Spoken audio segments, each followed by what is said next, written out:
May we continue with what we were talking about on Sunday morning. Will that be all right?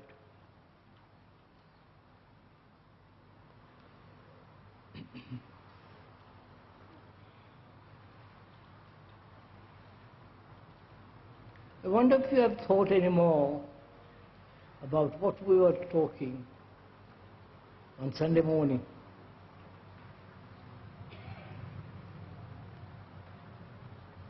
Whether you have gone into it deeply by yourselves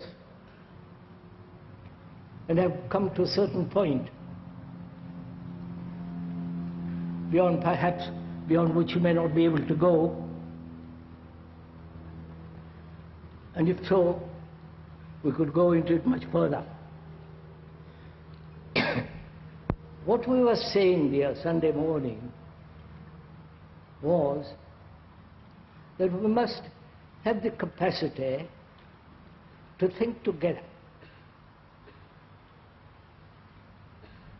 The capacity comes naturally and inevitably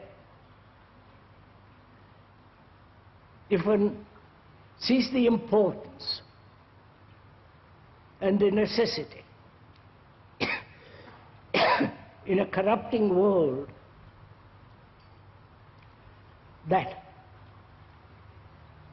to think together does not imply agreement or disagreement, but putting aside one's own particular point of view, one's own particular prejudice, opinion, judgment, and having the capacity thus to think together. Because when you think together,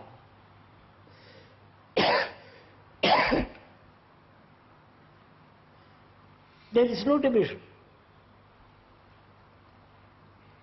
You are not thinking separately from the speaker. Sorry, I've got slight hay fever. Don't give me medicines.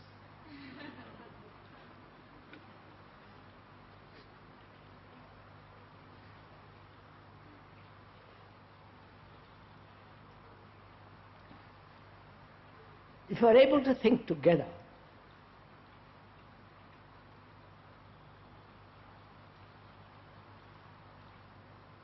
the division between you and another comes to an end. There is only thinking.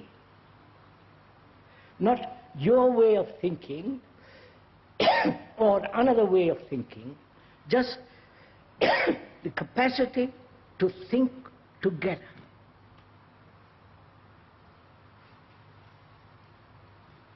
But that's not possible if you don't put aside your own particular conclusions, your own vanity, your own personal demands. Otherwise, there is no coming together. The word together means walking together, being together all the time. Not you walk ahead, another walks behind. But walking together means we're both going along the same way, not thinking different things, observing the same thing, not translating what you observed in your own particular inclination or prejudice, but observing together, listening together, walking together.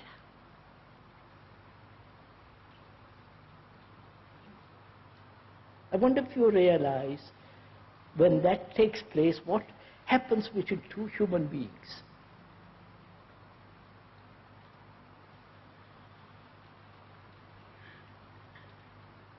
Because there is great demand or great urge in this present permissive society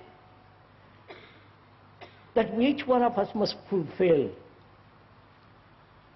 sexually, emotionally, and so on. The desire to fulfill. And when it goes naturally, the whole problem of frustration. Now, please listen carefully what I'm pointing out. Don't accept or deny what we are talking about, but we are thinking together. And I mean thinking together.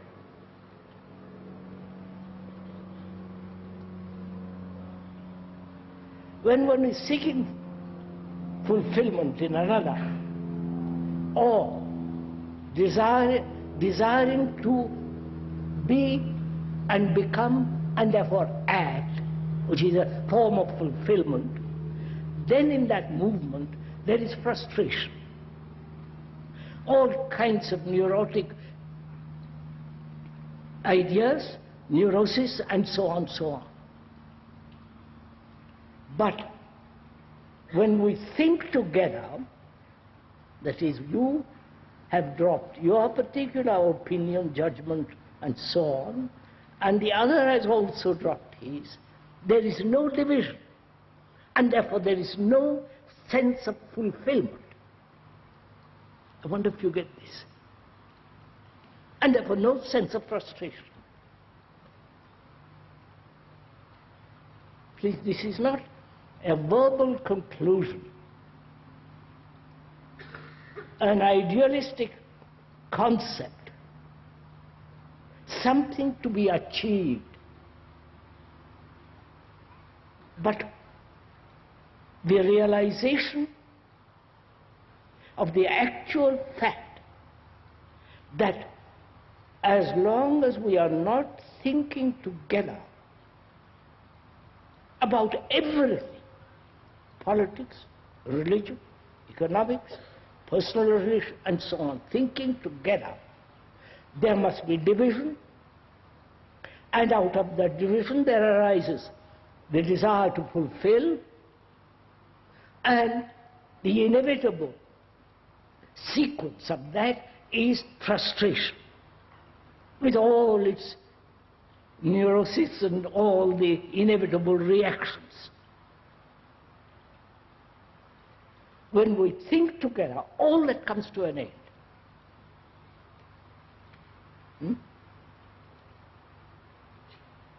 I wonder if you are following this.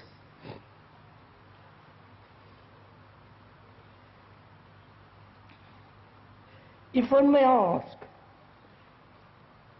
you have, perhaps some of you, listened to Sunday morning's talk,